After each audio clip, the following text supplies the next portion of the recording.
Hundreds of knives have been taken off the streets as part of an anti-crime campaign. The Bin a Knife project isn't a police scheme, but one that comes from community groups worried about the fashion for young people to carry weapons. At one time, the knife bins were seen as a failure, but in recent months there's been a huge surge in the numbers handed in. Our special correspondent Peter Wilson reports.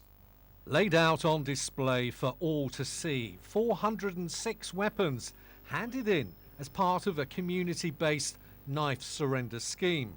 Many were just kitchen knives, but others told a different story.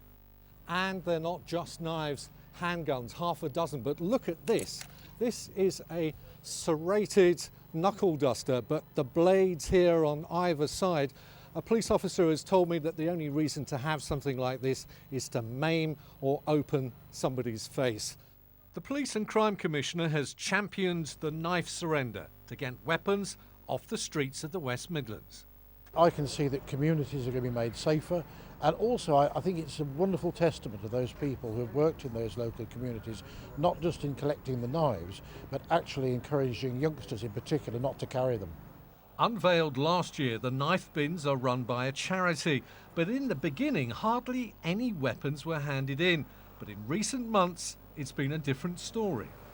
Last week when they opened the bin up, they had 44 weapons where there was 2 guns in there, in the bin, some machetes, some knuckle dusters. The message is getting across. One of the 9 knife bins was dedicated to Birmingham schoolgirl Christina Edkins. Aged 16, she was stabbed to death on a bus.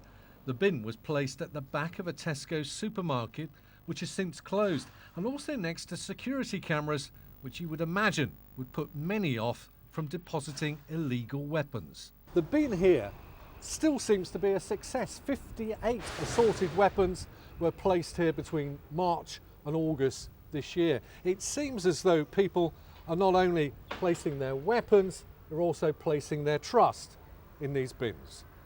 Peter Wilson for BBC Midlands Today, Birmingham. Now, if you